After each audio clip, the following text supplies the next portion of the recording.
Hi guys, Miss Simmer here. Your favorite section is coming up, word problems. But no, don't fear, there's only a handful. You only have to do about 10 problems in your homework total. So let's jump into the first type of word problem. There's a video of one of these in the folder.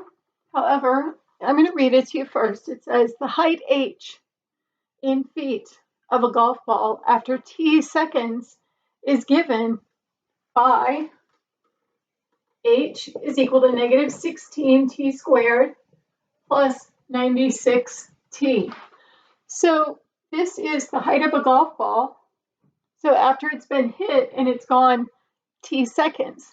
So we know the golf ball will probably do something like this, right? Once it's hit and goes in a curved trajectory. Now, to find the first question says find how long it takes the golf ball to return to the ground from when it's hit to when it hits the ground. Well, the height when it hits the ground is 0. So we're going straight back to what we did yesterday. We're solving by factoring, and we're solving for the factored problem to be equal to 0, the expression to be equal to 0. So here we take that problem and we can factor it out.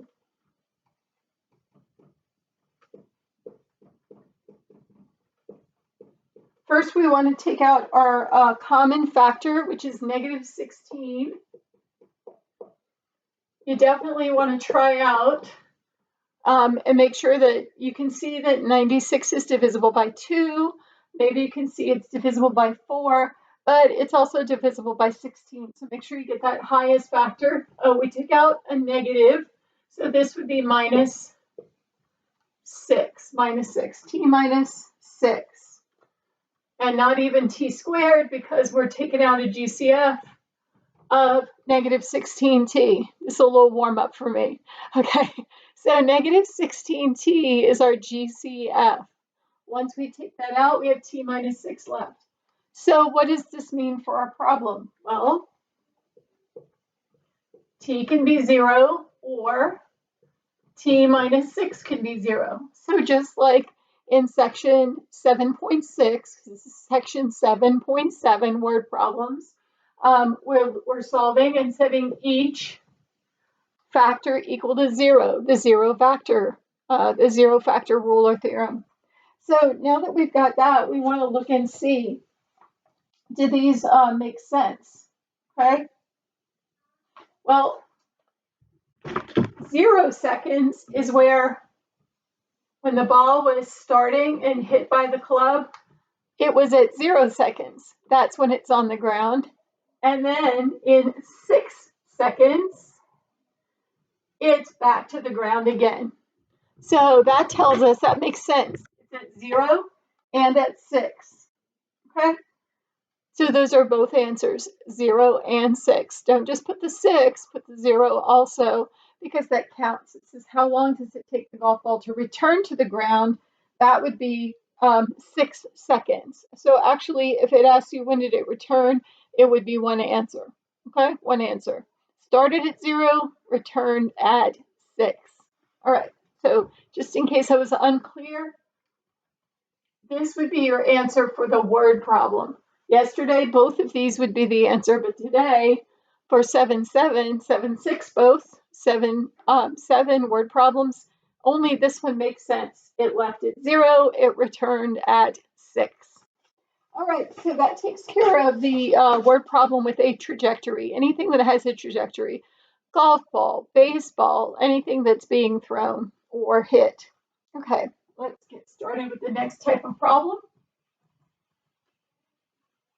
And by the way, I am using the notes from that are in this section or straight from the textbook, so you can follow along or try those out again. Okay, now the next type, finding an unknown number. So it says the first one, the square of a number. Well, if our number is x, let me get a different marker here. one seems to be a little bit lighter. The square of a number, so we have a number, we'll just call our number x. So the square of a number would be x squared. And then it says the square of a number plus 3 times the number is 70. So the square of a number plus 3 times the number is 70. Now we have it set up. We can see that this is going to be a quadratic, and we will move the 70 over, because just like we did in section 7.6, we need 0 on one side of the equation before we begin to factor. So now, factoring this out, we're going to look for numbers that multiply to 70 and subtract to 3. Well, we know 70 is 7 times 10, and so that's a pretty lucky and easy guess, or a good start to that problem. 7, 10. We've got negative signs, so the signs are different. The higher one will be positive, the lower will be negative. So again, first, outer and inner are positive 10x and negative 7x. That will give us the 3x, our goal. So that is good. And then 7 times 10 is negative 70. Always check, because you don't want to have to get all the way through the problem and then find out you have a wrong value in there or a wrong sign. So now x minus 7 is equal to 0 and x plus 10 is equal to 0. X could be 7 or x could be negative 10. So now that we've got that, all right, now that we've got that, we just want to check. It says find the number. Well, we've got two numbers. One is 7. Well, let's see. 7 squared is 49 plus 3 times 7 is 21. Is that equal to 70? Yes. Well, let's try out the next one. Negative 10. Here. Negative 10 squared. That's 100. Okay. Plus negative 10 times 3 is negative 30. So minus 30. Is that equal to 70? Yes. In fact, that is too. So both of these answers are good answers, and we can double check them by just trying out our original equation. Now, the original equation has to be correct, but once it is, then you can check those answers. All right, let's do another one like this. Again, we're going to leave our number as x. The product. So product means multiplication, so we're going to multiply together two consecutive. Consecutive numbers are numbers that are right next to one another, like 1, 2, or 3, 4, or 5, 6, or negative 20 and negative 19. They're right next to one another. So, product of two consecutive positive integers. So x and x plus 1. So if consecutive integer, let's say this one was 2, how would we make that one 3? By adding 1 to it. So those are our consecutive integers. So we'll make a little list up here because we're going to add to that later. Consecutive integers, sorry about my writing on this, would be x plus 1. Okay? If we wanted to get 3 consecutive integers, we could do x plus 1, and x plus 2, because it would be twice as much as the first one. So even though you're adding 1 each time, you're always adding an extra to the first one. So it would be x plus 2, and then x plus 3, and then x plus 4 to keep going to the next number. So back to our problem, it says the product of two consecutive positive integers. It's going to be really important at the end, where we can only have positive numbers, is 100. and 32. 132.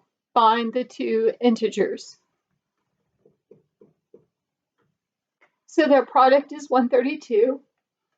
Just like you did yesterday, we need to get 0 on one side, and we need to make sure we get rid of any parentheses by distributing.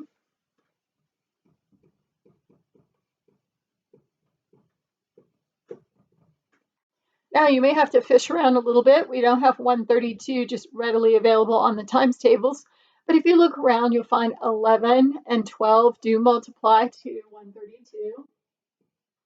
Just have to try that out a little bit, okay? And we know that the signs are different. The higher one, 12, has to be the positive one, okay? So first, x squared, outer, 12x, inner, negative 11x will give us that positive x, so double checked on that. And negative 11 times positive 12 is 132. All right, now that we have the factoring correct, we can continue with the problem.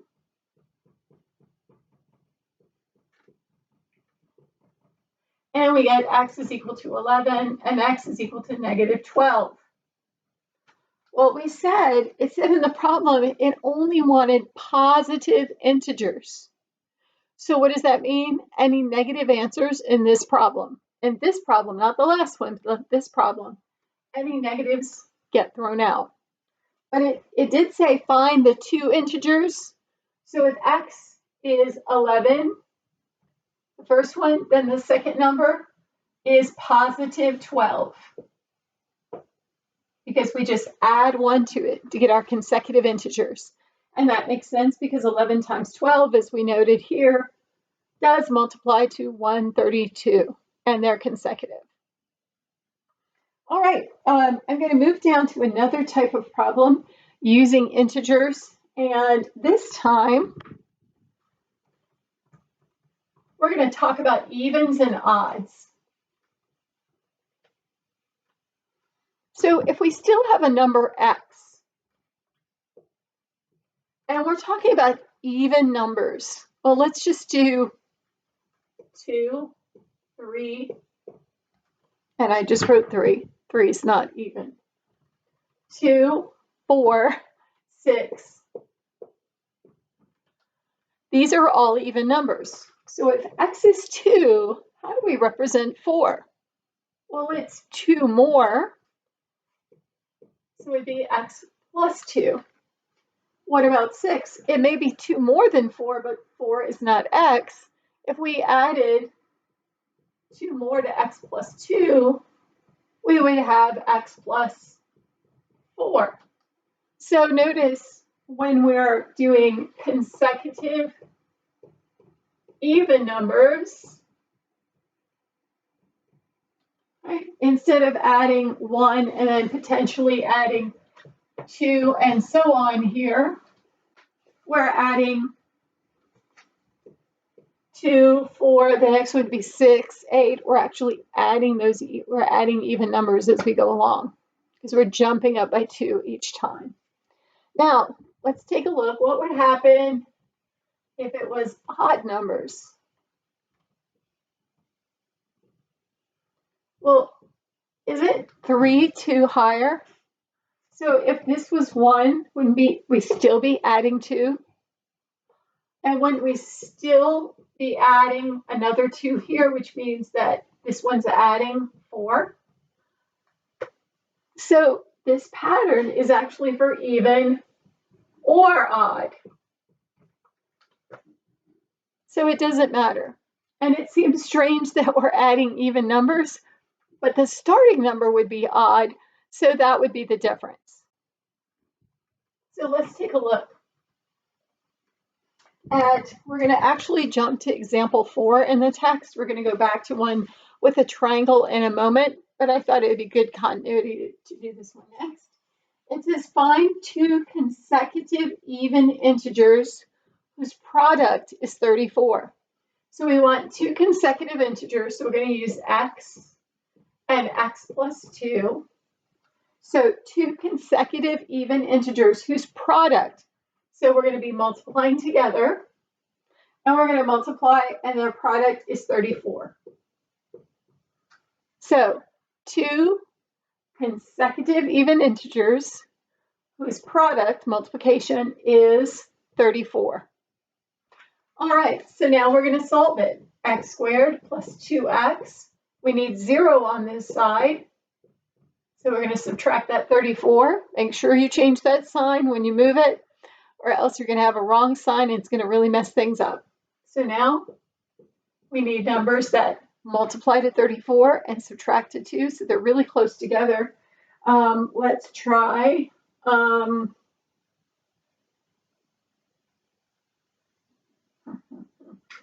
did I finish this problem?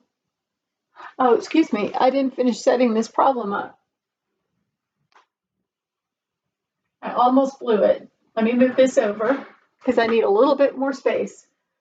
Okay, their product, I didn't read all the way. Now I'm reading all the way.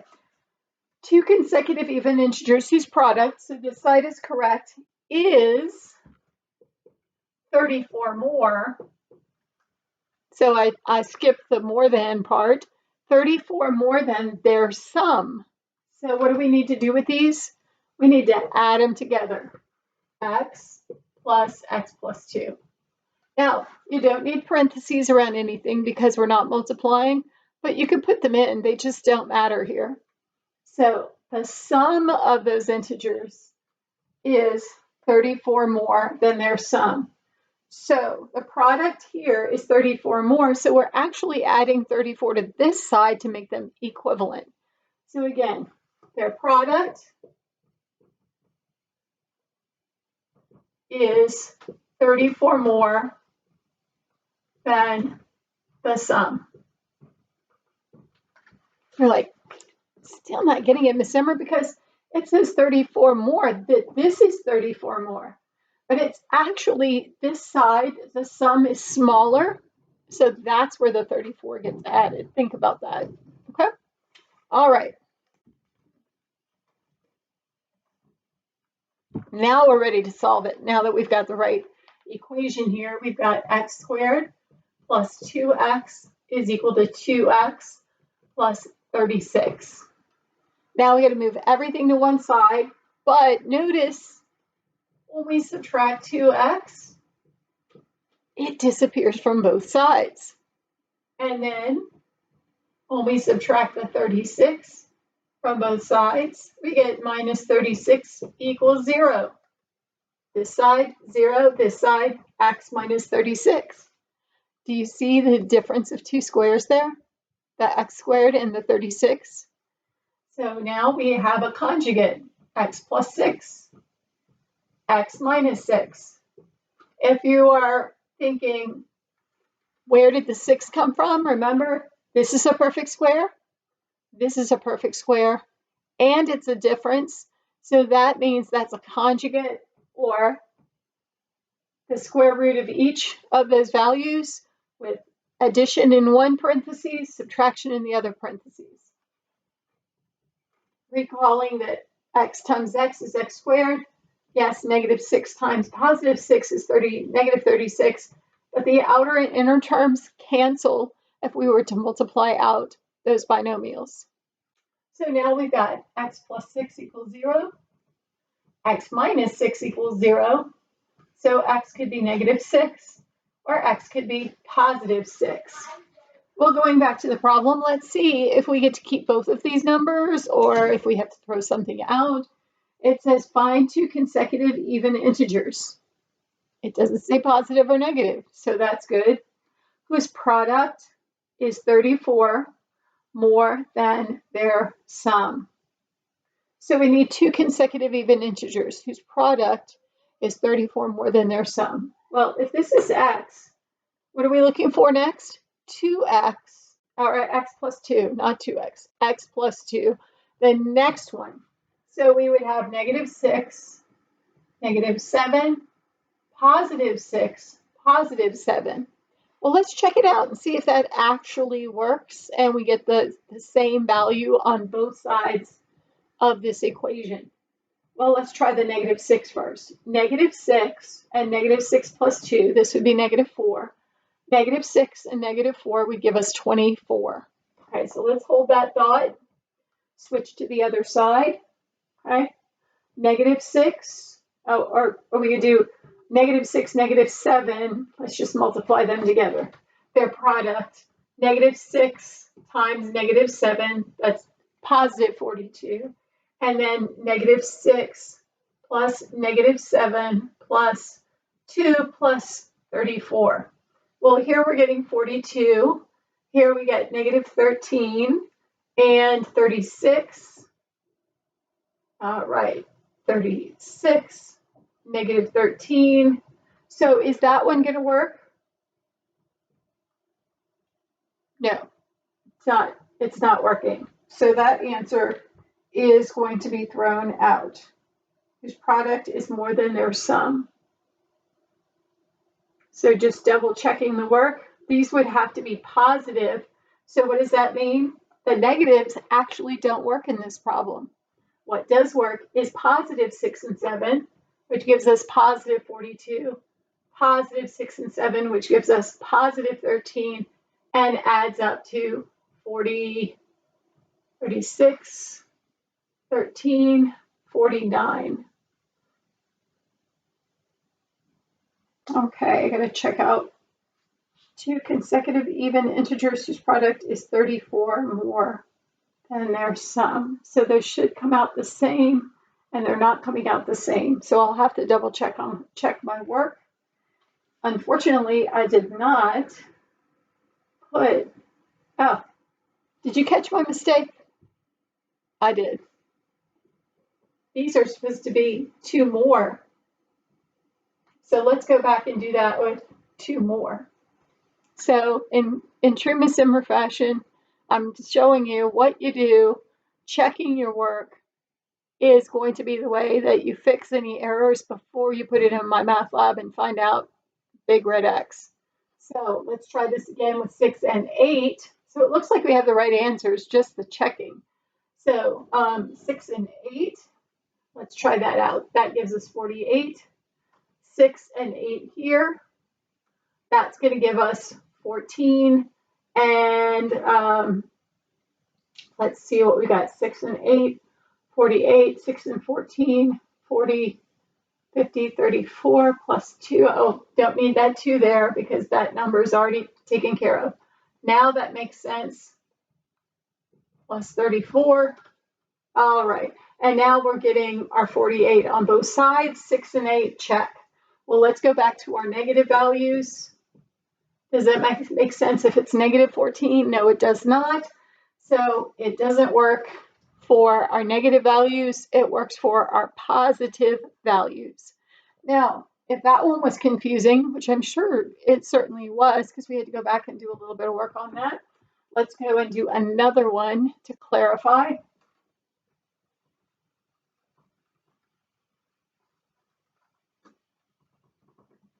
So clarifying this, here's one that says find 2 consecutive integers. It doesn't say even, it doesn't say odd. So we're back to x and x plus 1.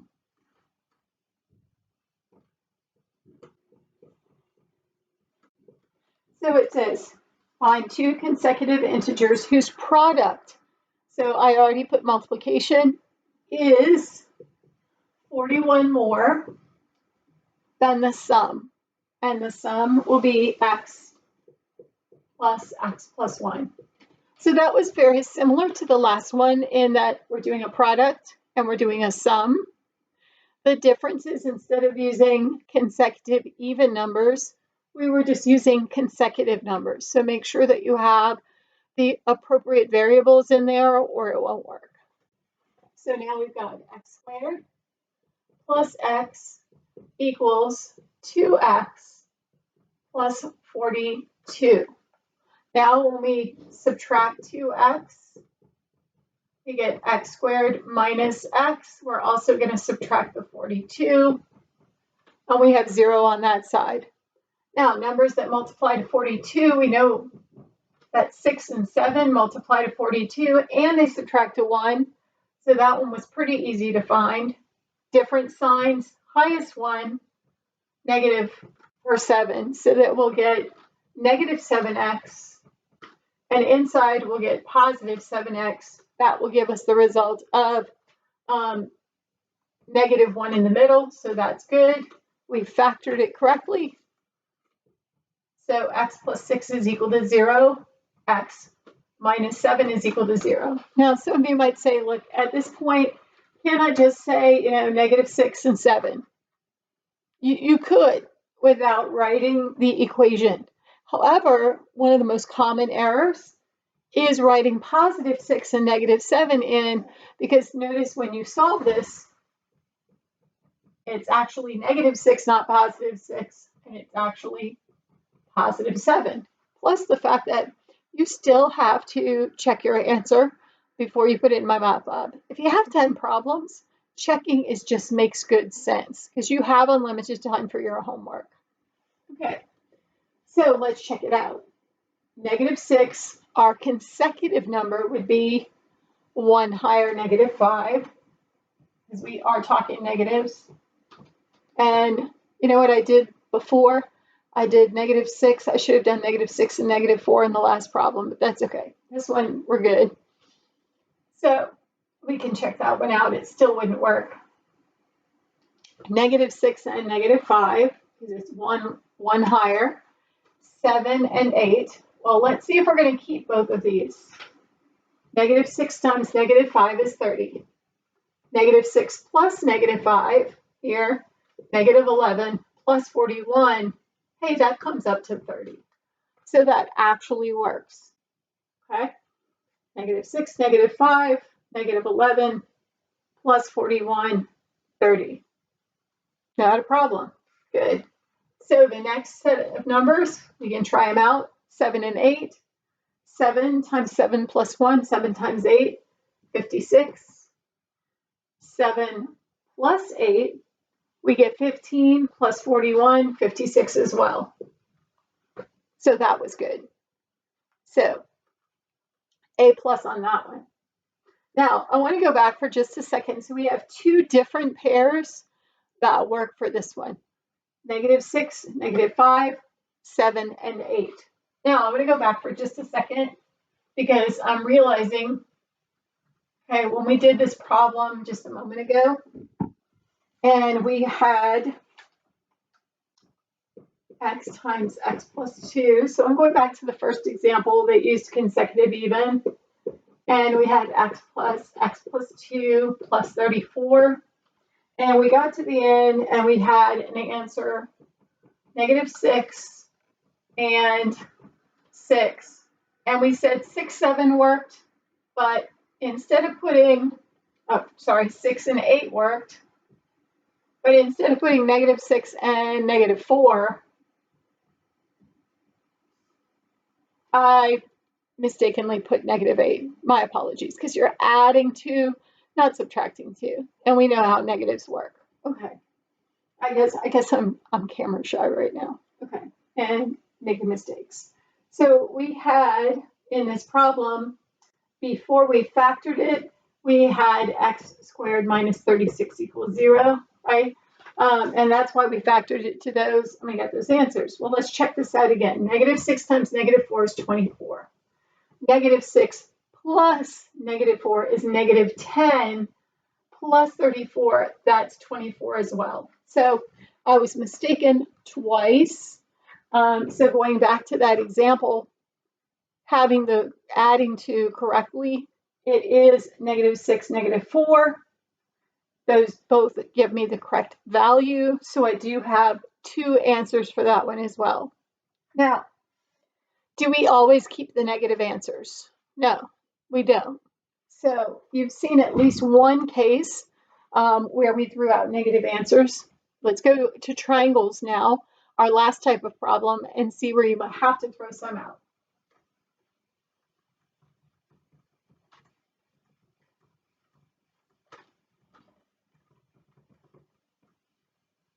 All right. So now, this is example 3 from the book, finding the dimensions of a sail. Now we know sails are triangles. So, and if You don't know that a sail is a triangle. Now you do. It says the height of a triangular sail is 2 meters less than twice the length of the base. So if this is our base, x, and it says 2 meters less than twice the length of the base, that gives us 2x plus 2. So this is the base, 2 meters less than twice the length of that base. Now it says that it has an area. The area equals 30 square meters. 30 meters squared. Okay, fit that in there. Now, it wants us to find this base and this height. Well, recall area is equal to 1/2 base times height. Well, what is our base? Well, what's our area? 30. 1/2. What's our base? X. What's our height? 2x minus 2. Now, the first thing we should do is go ahead and clear out that fraction because that can cause some complications. You don't want to have to multiply that all the way through, okay? You don't want to have to multiply that half all the way through and have multiple fractions. So I'm going to multiply this side by 2, this side by 2. Here I get 60. Here the fraction just disappears. And I have x times 2x minus 2 left. So I still have these. Multiply it out, 2x squared minus 2x. And then we can move that over. And now, hopefully you can see 2, 2, and 60 all even. We have a GCF. So when we start factoring to find x, we're going to take out the 2. And all of a sudden, those of you who are like, ugh, grown, it's got a 2 in the front, I'm going to have to do trial and error with 2 variables. You don't, because that GCF came out, and this is a simple factoring problem.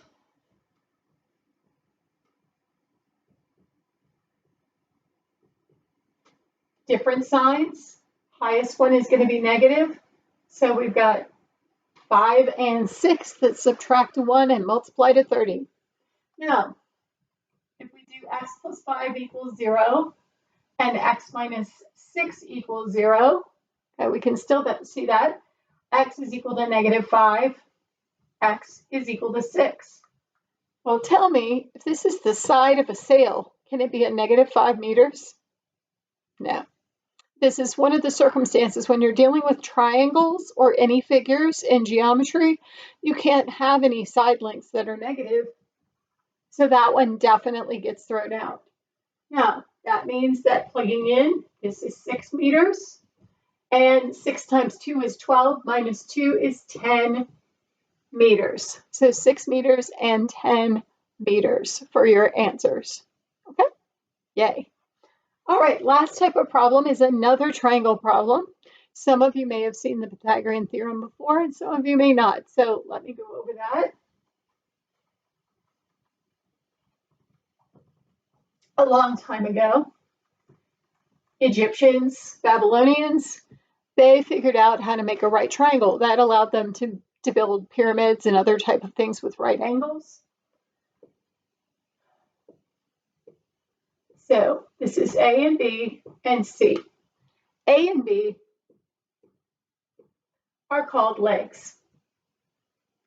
C has a special name, hypotenuse. Okay, I believe that's a Greek term for it.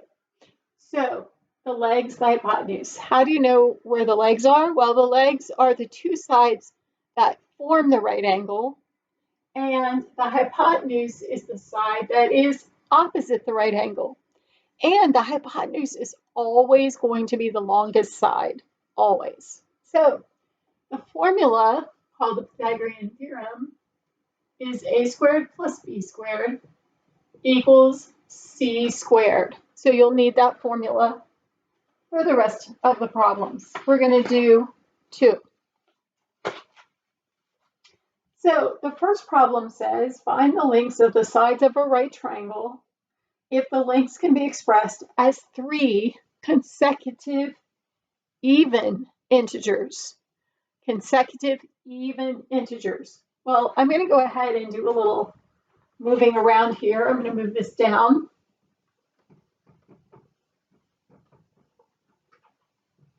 And I'm going to put our triangle here. And our shorter sides are the legs. So we're going to do x and x plus 2, because consecutive even integers count by 2. And our hypotenuse would be x plus 4.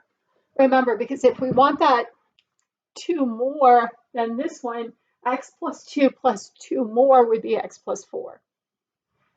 So now that's the triangle that we're working with. This is our formula. So we get to do a lot of foiling. All right, don't get too excited. X is our A side.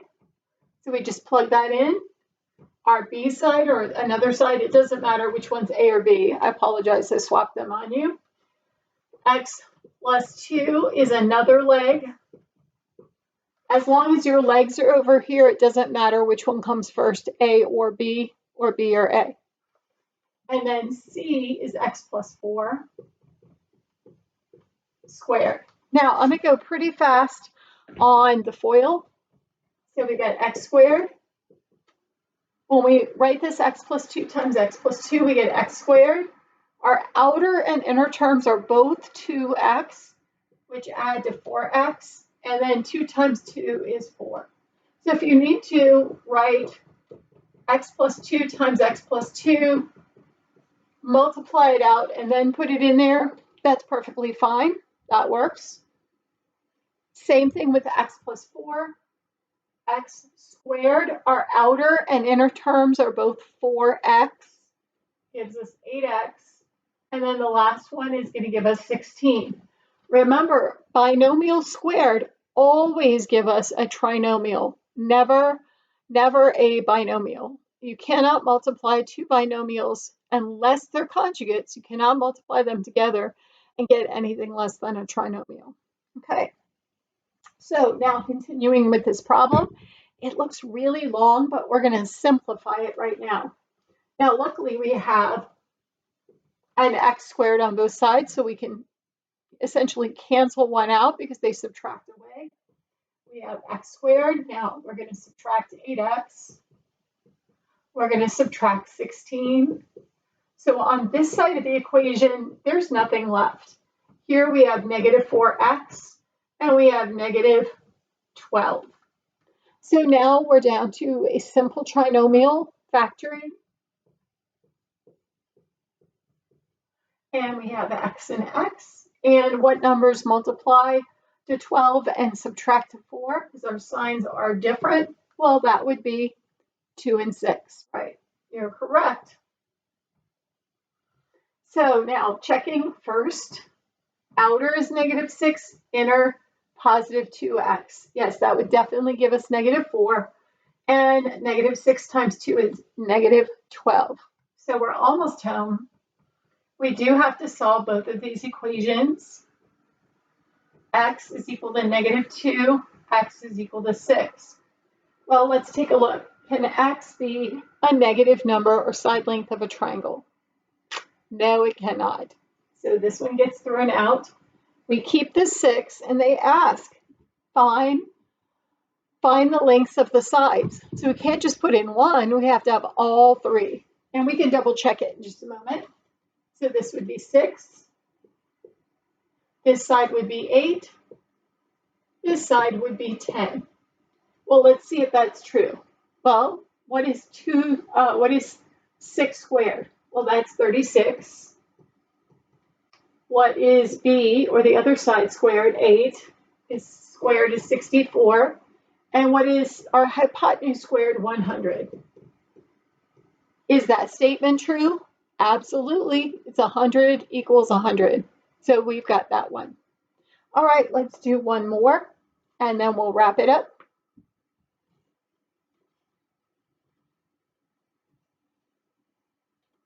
We're still working with a right triangle.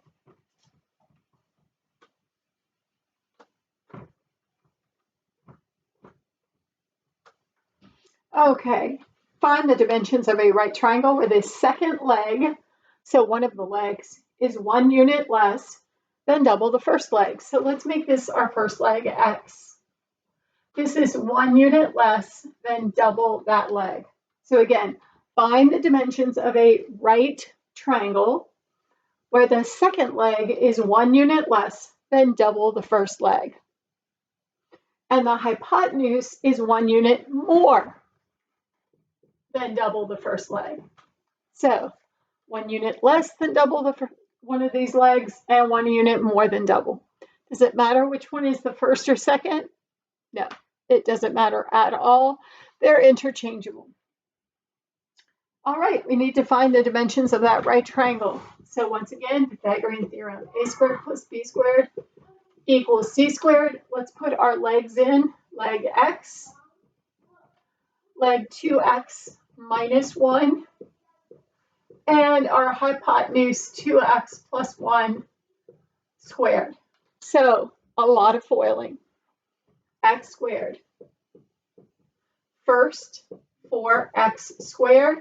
The outer and inner are both negative 2x, so double that, negative 4x, and negative 1 squared plus 1. Again, if you need to write 2x minus 1 times 2x minus 1, solve it, and then plug that in, that works. Here, same thing, 4x squared. Outer and inner terms will give you 2x, double it, 4x, and then plus 1. So again, write 2x plus 1 times 2x plus 1, FOIL it, and then you should be able to plug that in, the trinomial, into your problem. Now, looking at this, luckily, simplifying it, 4x goes away. The 1 goes away. So we get x squared.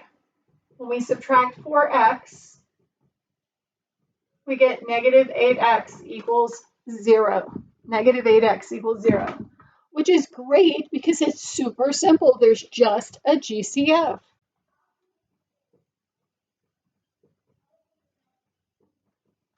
Now that we just have a GCF, it says that x could be 0, or x minus 8 could be 0, which means that x could be 8. Well, can x really be 0? Can you have a side length 0 length long? No. So just like a negative, that one's out of there. Here we've got 8. So we've got 8 for this side. 8 times 2 is 16, minus 1 is 15 for this side. And 8 times 2 is 16, plus 1, 17 for this side. Well, let's check it out. 8 squared is 64. 15 squared is 225. And I think 17 squared is 296, but you know what? No, I think it's might be 361. 289. I'm messed up all the time. So 289 is 17 squared. Is that correct? Yes. If you add 64 to that, you get 289. So we did a good job. So 8, 15, and 17. I hope these were helpful for you. And just let me know if you get stuck on a problem. Email it to me. Thanks, guys.